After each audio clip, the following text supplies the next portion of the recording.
If you decided you're going to get an Octopus Energy heat pump and you're going for the Cosy6, you might have some questions about what the controls look like, why you should go for a Cosy6 maybe over a Dakin, and what the overall controls and systems are like and how they behave. Well, this video I hope to be the most ultimate guide on the Cosy6 internal controls. So how the controls work, how the pods work, how it's going to work with tariff integration, and how you set up schedules. So stick around for today's video to find out how that grit bin outside gets controlled by the internal controls in here. This here is the brains of the operation. This is the Cosy Hub. So this is the thing that you'll scan to set up the Cosy for the very first time. This is what integrates and talks to your Wi-Fi reception downstairs, and also what controls the app, controls the Cosy. This is the bigger brain. Also in my situation where I've got the buffer tank, so I've got an extra pump. This controls the auxiliary pump and any zones, and that's also what all the hubs in the house, which we'll get to in a minute, talk to. So we'll show you the app, we'll show you the hubs in a bit. Let's just talk about this. So we have a couple of buttons on it. So this is nothing. This is just like a standby light, and then we have here a boost button for, as you can clearly see, this is the hot radiator supply. So your underfloor heating or your radiators, if you're getting a bit nippy, a bit cold, you can just press this button in here, and then that will change from schedule to basically going on to boost mode. Now boost mode essentially kicks your heat pump up. So whatever the thermostat is, it will raise it usually to about 23 Celsius, and it will boost it for about 2 hours. Now there is ways you can play around in the settings manually on the app and boost it without even pressing the button. You can boost everything in the app. Everything is designed for the app. But if you don't have access to the app, you can just walk around and press this. You can also do it on the hubs, which we'll come to in a minute. Now the second button, again, is a boost again, but this time for hot water. So you can press that button in, and that will boost the hot water temperature up to 50°C for, again, about 2 hours. So both of these buttons are just manual overrides over the app or over your schedule settings, just to give you a quick hit of hot water. Now it's important to note the Cosy6 is a high temperature heat pump, and because of that, Octopus do not connect the immersion heater that's built into this tank behind me, the hot storage tank, for heating the hot water, because the Cosy can hit 60 Celsius quite happily, and it's more efficient than burning pure electric using the immersion heater. So many people in the other type of gas, the non-high temperature systems, they'll be using an immersion heater plus the heat pump to heat the water, and immersion can only be at best 100% efficient, where the Cosy6, even in very cold weather heating hot water, is going to be more than 100% efficient, usually about 200%, so 2 cop at heating hot water, even in the really cold shoulder parts of the year. So it's worth noting that when you're doing that, that's more efficient. Now, it has got an immersion heater connected, so the tank's got an immersion heater and you have got an immersion heater. If you needed really hot water really fast, you've run out of all hot water, you could boost the hot water here and then turn on the immersion switch, which is this one here, this emergency immersion switch. So you click that down, and that will start the tank heater, and that will warm the water up really quick. There's another reason why you want to use the immersion heater override.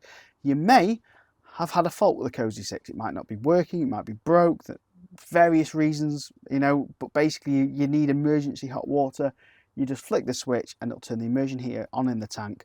That's preset by its thermostat when it was installed, and that will heat the water. Now, a couple of people who've had the Cosy6 installed, the engineers would have turned this on while they were maybe disconnecting your boiler, just so you had some hot water.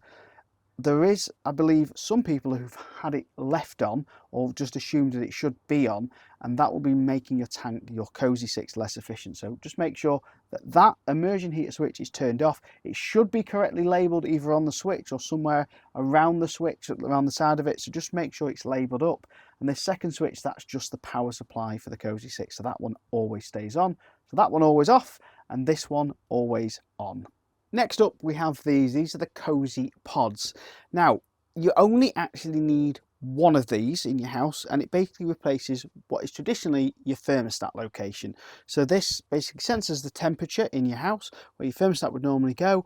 When it drops below 20 degrees, if you've got 20 degrees set as your temperature, it will turn the heat pump on and start raising the temperature in the room. So if it detects it's too warm, it's 20.1, 20.5, it will throttle back the Cosy6, basically make it run slower, or cut it off completely if it starts to overheat the home. It'll depend on the weather compensation of the Cosy 6, what it's going to do, if it's modulating down or if it's just going to turn off because it's very warm outside and therefore you're not going to lose much heat.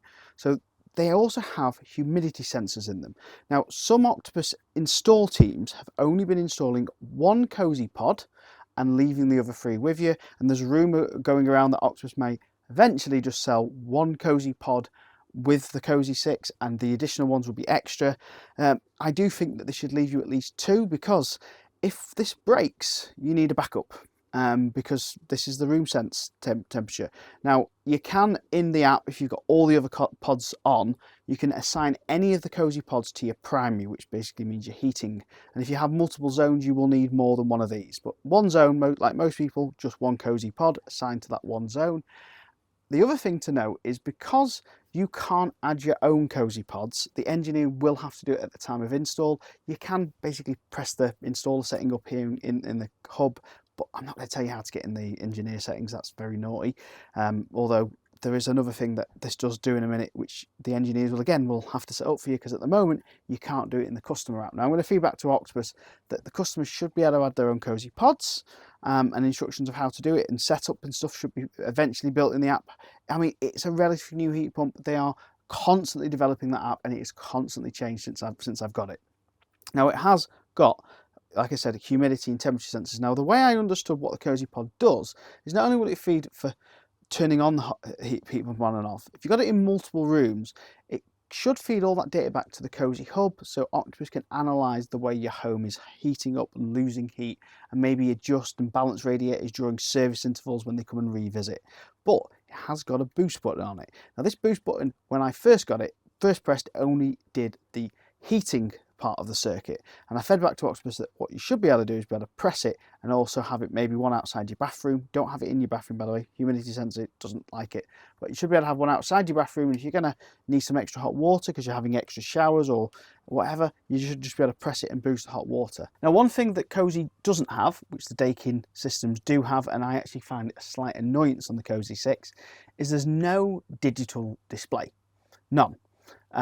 So you can't see any settings without using the app. Now, the chance of your internet going down is very, very remote. But if it did go down, it'd be nice to know what the internal temperature of the house was, have a manual up and down temperature setting, just to sort of know what the system's doing when there was, basically no internet. Now, eventually, the internet will come back up and you'll be able to do your schedule. So I don't think it needs a full display like the Dakin to mess around with the settings. It just needs a little bit of a display just to tell you the temperature. Just maybe a couple of LEDs on the front of the hub would be great. And if Octopus maybe sell a pod that has a digital readout with display, I think people would be quite happy to buy that as an extra if they wanted it. Now, I personally don't need it. I don't care because I'm on fibre to the premises, so I never have internet outages here. Never had an internet outage, don't have power cuts. But some people might just want to pay a little bit extra to see a digital readout in the room of that room on display, and I fully get why they want that. Now the app is constantly being updated by Octopus Energy every single week, which means that the Cosy app and the Cosy app built into the Octopus Energy app see something different. It's the same Octopus Energy app that you see your energy on, your live usage data, how you set your intelligent charger. It's exactly the same app. The idea is one app to do everything. Now in that Cosy app, you can change your schedules for your hot water. By going into water at the top, you'll see the current tank store, how much water temperature you've got in that tank at the moment. You can turn it on, you can turn it on boost, and you can turn it off. You can also change the schedules. Now the schedules you can set Monday, Tuesday, Wednesday, Thursday, Friday, Saturday, or you can copy and paste the Monday's data to every single day, or you can copy Monday just for the weekday and then have other temperatures for the other days. So you just copy and paste them as you go and just change the temperatures. It's not the best intuitive UI at the moment for the schedules, and it will be fixed, it will be improved, but it's just a little bit fiddly for setting up your first few days of schedules there. Once it's done, kind of leave it and forget it. Same with the radiators, your heating circuit. Again, you go into the heating part, you see the current temperature of that pod. You can press the pods and see the other pods, change the primary pod to another pod. And then back at the bottom, you've got schedules. Again, you've got on, off, and schedule. on basically is the boost. You've got the boost setting and you've also got the off setting, but the schedule, again, you just copy the days that you want, or set each day slightly differently. Now, a little bit of advice that many people sort of talk about with heat pumps is setting what's known as a set back temperature. Basically means that if you like the house being 20 degrees, have the temperature that when it's not on, off, be about 4 degrees colder or at maximum. So usually most people say within 2 to 3 degrees of what you like it, and that way, because heat pump takes a while to get the mass of the house warm, it's not using as much power because it's constantly on and therefore a little bit more efficient. Now, you might view this differently if you're on the Cosy tariff, where you have that big expensive peak in the middle of the day between 4 and 7. You might actually want to turn it off during that and overheat it slightly before, because you're looking less at COP, you're looking more at the cost of the heat. So sometimes people get too bogged down about getting really good COP, but forget that sometimes better COP doesn't actually mean better pricing, because if you're on a variable tariff where you get lots of cheap rate energy, sometimes it's better to have a slightly worse COP for slightly better cost per kilowatt hour. Now, another thing in the app, you'll see in the top right there's a cog. Now, that cog used to let you change the hot water temperature, and I did a big video about how Octopus letting you do this without any information or learning basically meant everyone just thought lower was better, and that was causing the heat pump not to run very efficient. It was basically running really efficient but was on all the time, dragging down the cost, the payback, and making the COP on the heat pump actually worse rather than better. So they've took that feature out and Octopus will control it in the background. I do expect them to add that feature back, but maybe with a little bit of a user guidance on what that means, and basically telling people that dragging it down to 30 as your flow temperature doesn't necessarily mean you're going to cost you less money. It could actually cost you more. So at the moment, they're going to do it in the background and sort it out for you, but eventually they'll probably add that back in at one point. There's an option there to change your Wi-Fi settings. And then when you go back at the very, very bottom, we've got the thing that everyone wants to know, which is the COP, the performance, how much it's costing. Now, they let you see day, week, month, and they also let you see the live data. Now, the live data I think is a bit pointless. Now, at the moment, I've blurred out the SCOP at the bottom, and that's because I've got a video coming about what that is so far and a video coming about what the SCOP is for November. But if you want to see what October's SCOP was, check out this video right here. If you want to see how I got the heat pump installed, then check out the Cosy6 installation video here.